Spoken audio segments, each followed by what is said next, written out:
Sponsored by Pickens Footwear।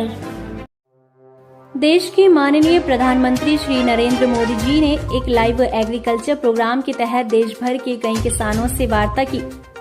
इस दौरान उत्तराखंड के उधम सिंह नगर के किसान सुरेश राणा ने वार्ता में बताया कि कृषि विज्ञान केंद्र काशीपुर के वैज्ञानिकों की मदद से उन्होंने अपनी खेती में परिवर्तन किया, जिससे आज उनकी आय बढ़ी है और जीवन स्तर में बदलाव हुआ है। वहीं सुरेश राणा अन्य किसानों के लिए प्रेरणा स्रोत बने हैं। सरकार के पर्याप्त सहयोग से कृषि संबंधित जो तकनीकी ज्ञान उन्हें समय समय पर मिलता रहा है, उससे आज उनके साथ 300 से अधिक किसान जुड़े हुए हैं। इस लाइव कार्यक्रम में कृषि किसानों से संबंधित कई विषयों पर चर्चा की गई। इस रिपोर्ट की प्रायोजक है पिकेंस फुटवेयर। आपके कोमल पैरों का रखे ख्याल। अलग प्रकार की सभी डिजाइन्स में मौजूद पिकेंस फुटवेयर। सुरेश जी नमस्कार। नमस्कार प्रधानमंत्री जी। सुरेश जी देवभूमि को भी हमारा प्रणाम। जी राम राम जी, राम राम। सुरेश जी पहले तो मैं आपके विषय में जानना चाहूंगा, आपके पास जमीन कितनी है, उस पर क्या खेती करते हैं, क्योंकि मैं जानता हूं पहाड़ों में तो दिक्कतें बहुत होती हैं, पहाड़ की स्थितियां भी अलग होती हैं, जमीन भी बहुत कम होती है, जरा बताइए।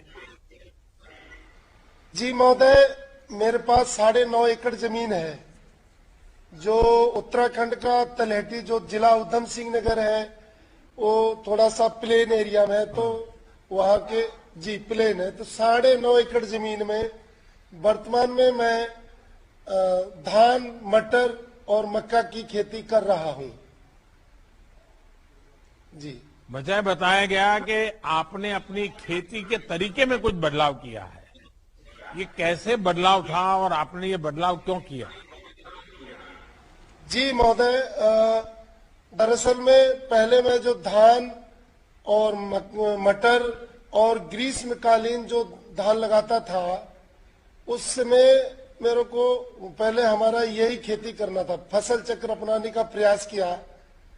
लेकिन 2017 में उससे हमको बड़ा नुकसान हुआ कि 2017 तक हमारी जो ग्रीष्मकालीन धान था, उससे हमारी जमीन की उपजाऊ क्षमता बहुत कम हो गई, पानी का जल स्तर बहुत गिर गया। तो कृषि विज्ञान केंद्र काशीपुर के वैज्ञानिकों के सहयोग से, उनके मार्गदर्शन से वैज्ञानिकों ने हमको मक्का की खेती के बारे में बताया। तो मक्का की खेती करना शुरू किया। तो हमारे गांव ग्राम खैराना के 8-10 किसानों ने मक्का का खेती करना शुरू किया।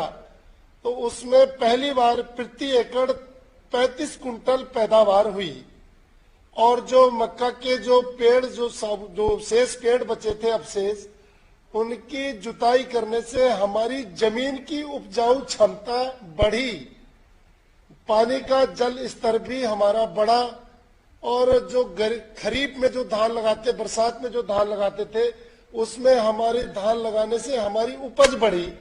इतना हमको लाभ हुआ। अच्छा, इस सारे काम में आपको सरकार से भी कोई मदद मिली कि नहीं मिली?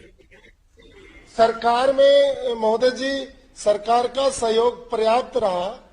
जो कृषि विज्ञान केंद्र के वैज्ञानिकों का समय समय पे हमको तकनीकी ज्ञान देना, मेड़ विधि से मक्का लगाना, जो बेमौसमी धान को छोड़ना। आज मेरा गांव 2019 में से बेमौसमी धान नहीं लगाता, जिससे पानी का जल स्तर हमारा ठीक है। जमीन की मुख्य बात है कि हमारी जमीन की उपजाऊ क्षमता अब पहले जैसी आ रही है, क्योंकि उसके अवशेषों की जुताई करने से। अच्छा, आपके साथ और भी किसान जुड़े हैं, और सबके साथ आने से सबने मिलकर के कुछ परिवर्तन किया है क्या, कोई लाभ लिया है क्या? जी महोदय, मैं कृषि विज्ञान केंद्र काशीपुर के वैज्ञानिकों से मेरे गांव के किसान पहले तो जुड़े, फिर उसके बाद धीरे धीरे अन्य किसानों ने जो मेरी मक्का की फसल को, हमारे गांव की फसल को देखा, तो उसमें अब करीब हमारे पास 300 से अधिक किसान मेरे से जुड़े हैं। और हम चाह रहे हैं कि अब हम एक एपीओ का जो संगठन हो जाए, एपीओ खोले, ऐसा अपनी प्रयास है। देखिए, किसान जब मिलकर काम करते हैं तो बहुत फायदा होता है। हमारी सरकार की कोशिश है कि वो अपने किसानों का ज्यादा से ज्यादा संसाधन पहुंचा पाए, जिससे वो स्थानीय स्तर पर भी अपनी जरूरतों के हिसाब से इंफ्रास्ट्रक्चर विकसित कर सके।